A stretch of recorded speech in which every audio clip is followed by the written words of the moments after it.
Assalamualaikum warahmatullahi wabarakatuh. Saya Rizky Widentias, perwakilan dari kelompok 5 akan menjelaskan materi tentang Lichenes atau lumut kerak.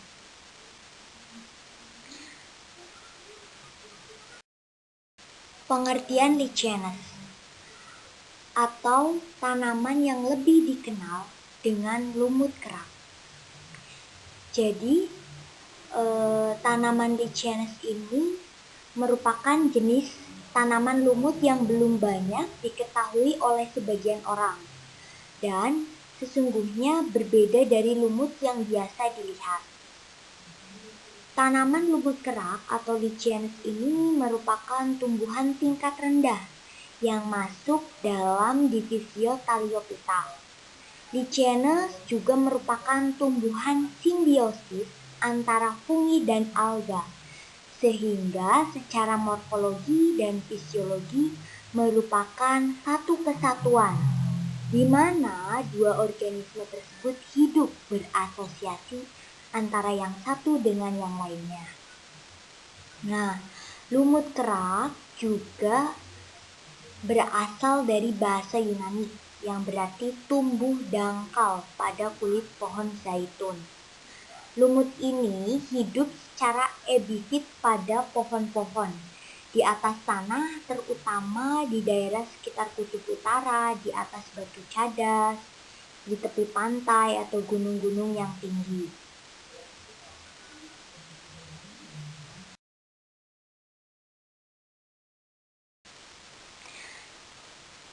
Nah, selanjutnya ciri-ciri Lichenes.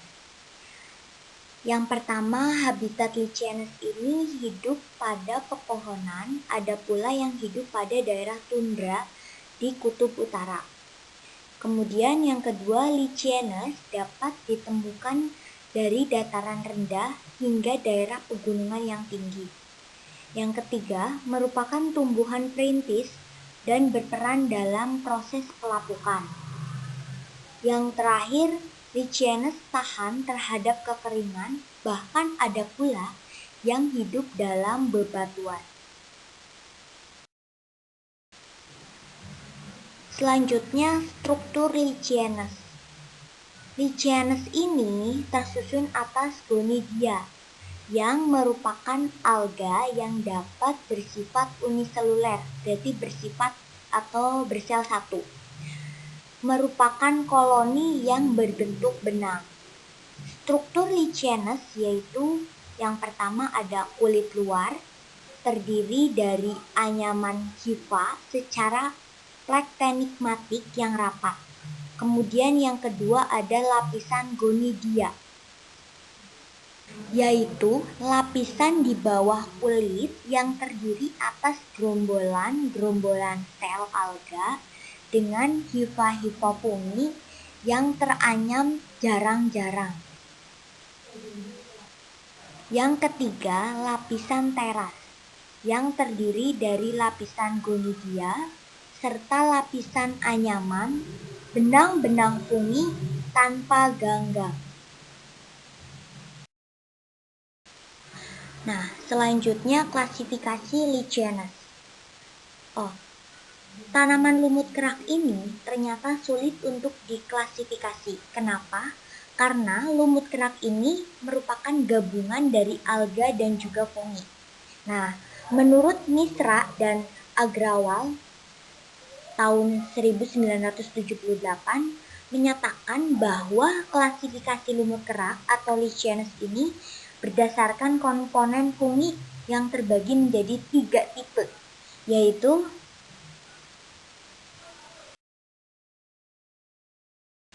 yang pertama yaitu Ascolichenes.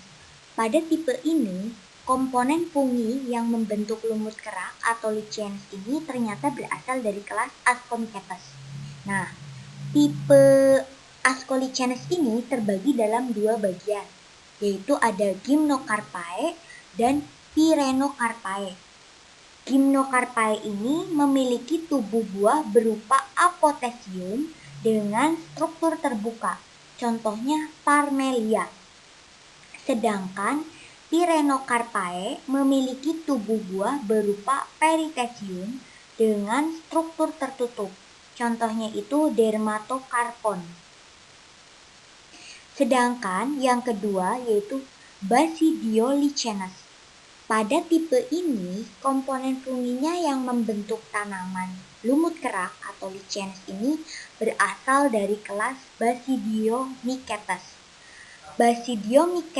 Basidiolichenes ini memiliki komponen alga yang termasuk dalam kelas Mycopesae berupa filamen atau Psychotinema atau non-filamen Crococcus. Selanjutnya yaitu yang ketiga, lichen imperfecti. Nah, pada tipe ini komponen fungi yang membentuk lichenes yaitu berasal dari kelas Deuteromycetes dengan contoh yaitu yang pertama Schistocoleus, Lepraria, Leprocalon, dan Normandia.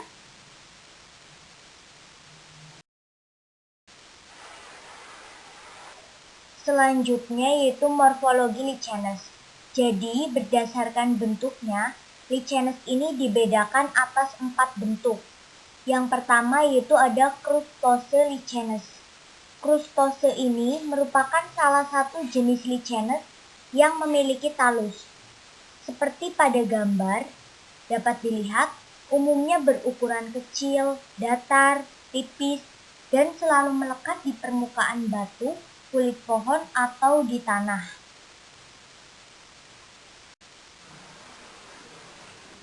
Yang kedua yaitu foliose. Foliose ini memiliki struktur seperti daun yang tersusun oleh lobus-lobus. Lichenes foliose relatif lebih longgar melekat pada substratnya. Dapat dilihat pada gambar, foliose ini ciri-ciri talusnya yaitu datar, lebar, banyak lekukan seperti daun yang mengurut dan berputar.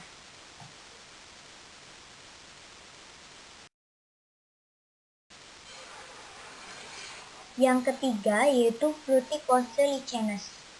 Fruticose ini memiliki talus berupa semak dan memiliki banyak cabang dengan bentuk seperti pita.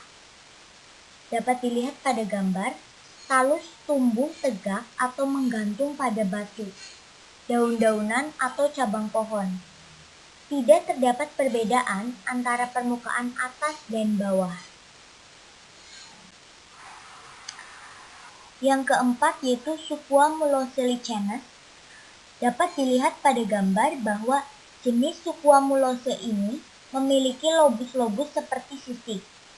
Nah, lobus ini disebut Suquamulus yang biasanya berukuran kecil dan saling bertindih serta saling memiliki struktur tubuh buah yang disebut podetia. Selanjutnya perkembangbiakan lumut kerak, yaitu ada fragmentasi. Perkembangbiakannya yaitu dengan cara memisahkan bagian tubuh yang telah tua dari induknya dan kemudian berkembang menjadi individu baru. Bagian-bagian tubuh yang dipisahkan tersebut dinamakan fragmen. Bagian tubuh yang lepas tadi dibawa oleh angin ke batang kayu dan berkembang lagi tumbuhan lumut kerak yang baru.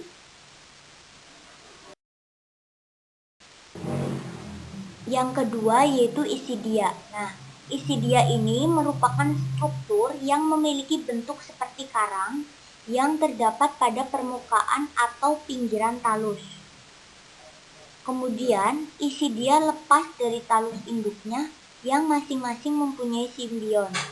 Maka isidium akan tumbuh menjadi individu baru jika kondisinya sesuai. Kemudian yang ketiga ada Soredia. Soredia ini merupakan kelompok sel ganggang yang sedang membelah dan diselubungi oleh benang-benang miselium menjadi suatu badan yang dapat terlepas dari induknya. Kemudian, lumut kerak yang baru ini memiliki karakteristik yang sama dengan induknya.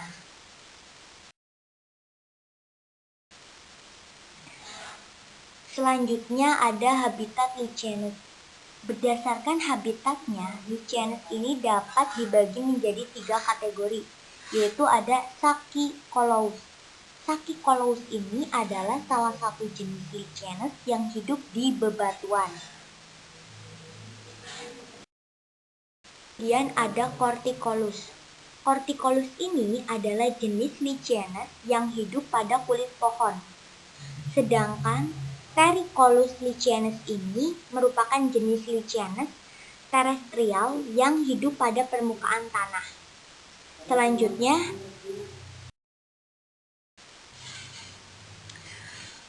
Selanjutnya yaitu peranan Lichenes dalam bidang farmasi. Yang pertama yaitu lichen sebagai antibiotik. Yang kedua, lichen sebagai anti jamur. Yang ketiga, lichen sebagai antivirus. Yang keempat, lichen sebagai anti tumor dan anti kanker. Yang kelima, lichen sebagai antioksidan. Yang keenam, lichen sebagai antiinflamasi. Yang ketujuh, lichen sebagai antiprotozoa. Yang kedelapan, lichen sebagai analgesik dan antipiretik. Dan yang terakhir, lichen sebagai antelmintik. Demikian yang dapat saya sampaikan. Apabila ada kekurangan dan kesalahan dalam penyampaian materi tentang Lichenes ini, mohon maaf. Wassalamualaikum warahmatullahi wabarakatuh.